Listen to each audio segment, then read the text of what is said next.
Yes, people, welcome back to another video on the Big Steph channel, and today we're going to be talking about Arsenal's push for the title as we take on Brighton at home in a big clash. Let's go. Stuck inside a maze, I've been up for days. Cartings on my face, no, you can't see a thing. But I see all the hate and the fake ass niggas talking in my face. But I cannot be phased, I gotta be brave. Provide for the fans so they don't have to slave. Mom told me behave, but I'ma wild out till a nigga in the grave. I'ma wild out till a nigga in the grave. I'ma be a great. So ladies and gentlemen, coming into this game, Arsenal are back to winning ways with 2 wins in the last two big wins against Chelsea at home and informed Newcastle side away from home. And I think last time out, Arsenal put in a good away performance, solid team performance. Everyone worked hard for the team, got 2 goals, and like I said, majestically we kept a clean sheet. Wow, I did call it that Martin Odegaard would get a goal. I unfortunately wasn't right with the Bukayo Saka prediction, but halfway there. I knew we were gonna win, and I called a Martin Odegaard goal. So you take what you get, you know. But our opponents in this game, Brighton, in their last 5 games, here are the results. And Manchester United, no draw in the FA Cup semi-final, which they unfortunately went out to on semis. I thought they were the better team in moments of that game. Unfortunate to go in a cruel manner, the shootout. I thought for them. Then after that, they lost to Forest away. They came back. They bounced back to win 6-0 at home against Wolves. Then turned around and beat United 1-0. And then they just got thrashed the other day at home, 5-1 to, if we're being honest, relegation strugglers Everton. Now, I can see here, last time they got beat by relegation strugglers, which were Nottingham Forest. They turned around and bounced back with a 6-0 demolition against Wolves. But Arsenal are not Wolves. 1 and 2. I do think it will be a very competitive game though. Brighton have had a great season with players like Moises Caicedo. We just bought Trossard. You have players like drawing a blank, Evan Ferguson coming to mind. You have Danny Welbeck catching former Arsenal. You have a lot of good Solly March finding his foot on the wing.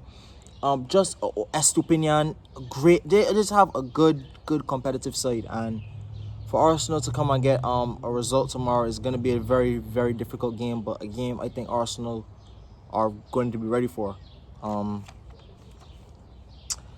Just to talk about the injuries, I just want to talk slightly on the injuries, because yesterday we had a report come out and say that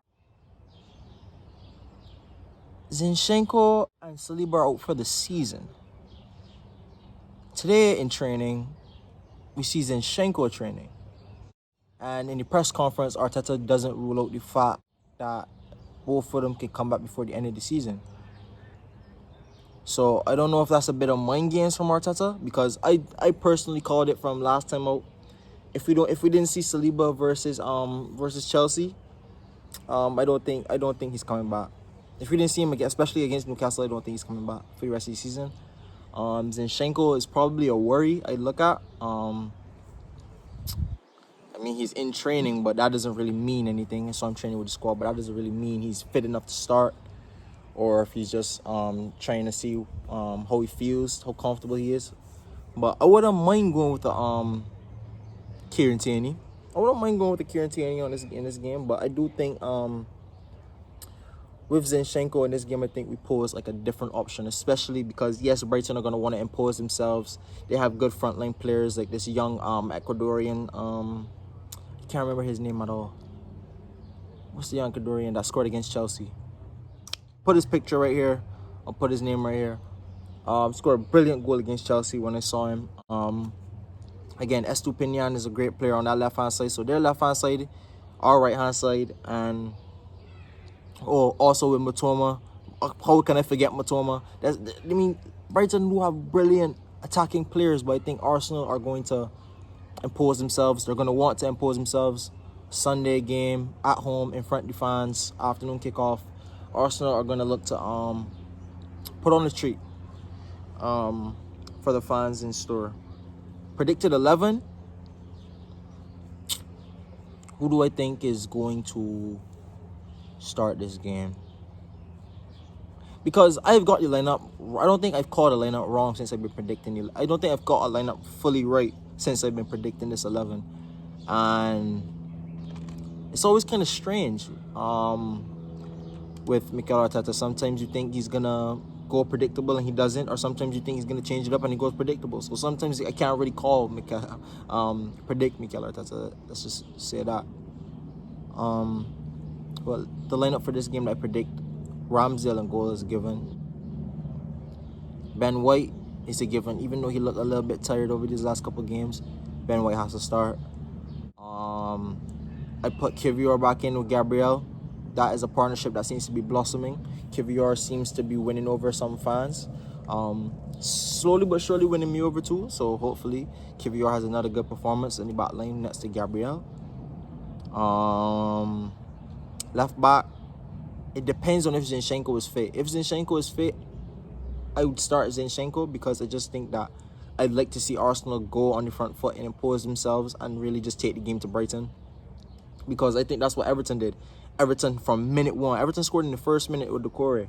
Pressed them early, won back the ball in high areas, and counter-attacking was absolutely potent, and they scored goals. That's how they scored a lot of their goals.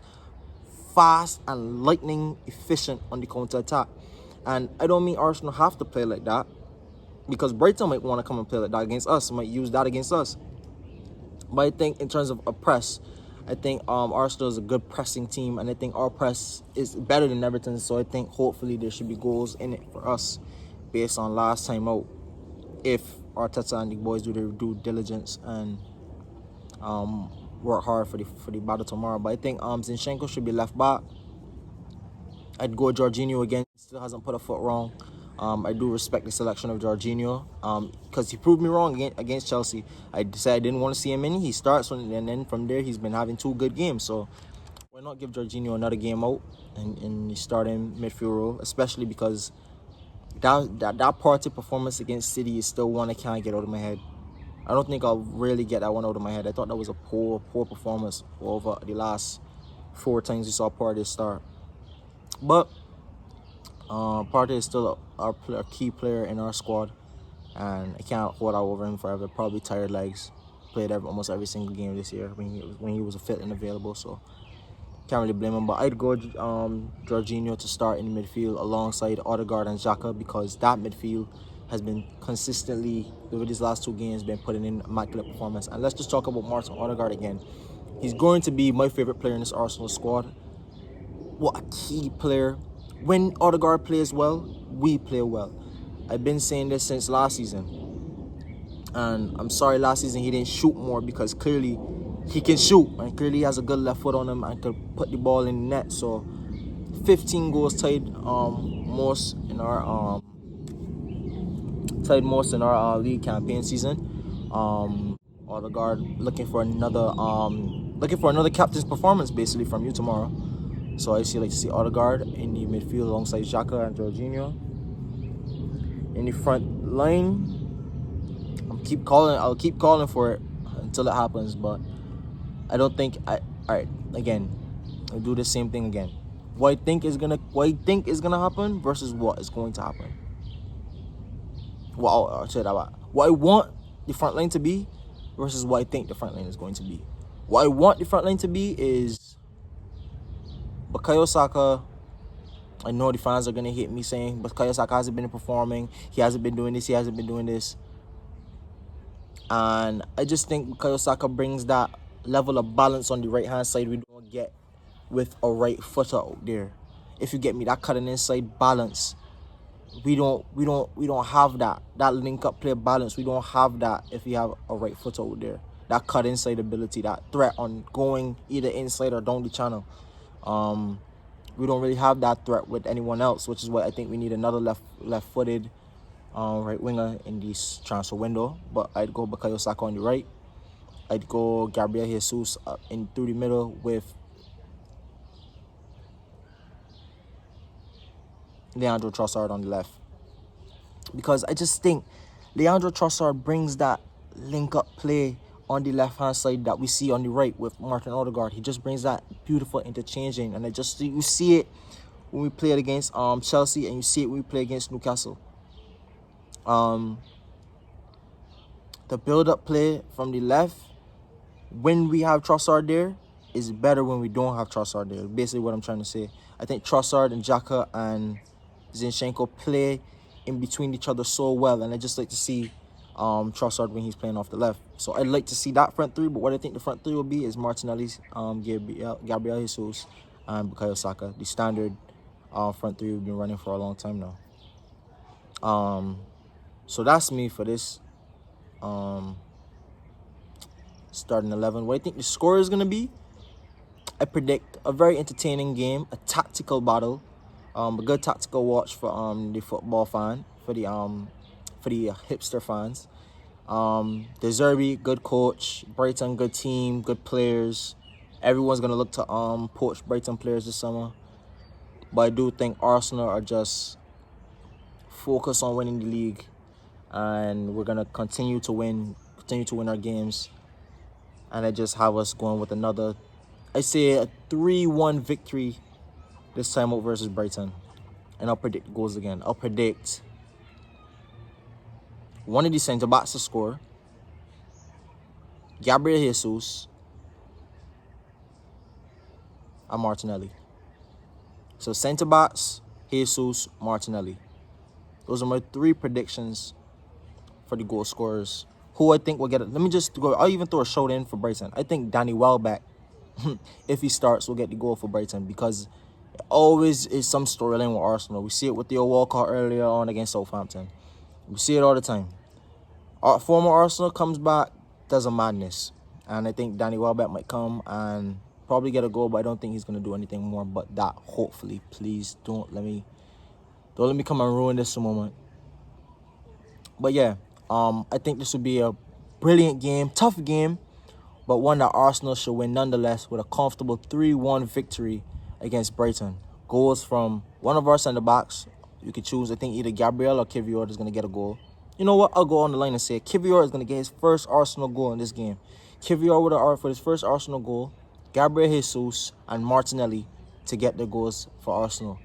That's my big prediction for this. Thank you guys for watching. Don't forget to like, comment, subscribe.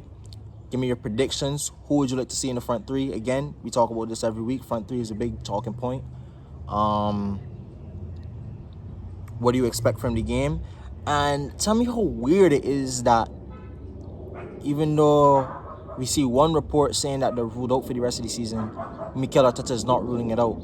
I think that's a bit of mind games from Mikel Arteta towards Pep and City. Do you think that's more to keep the fans confident? What do you think about that strategy from Mikel Arteta and the boys? Don't forget to like, comment, subscribe, people, and I can see y'all in the next one. Peace.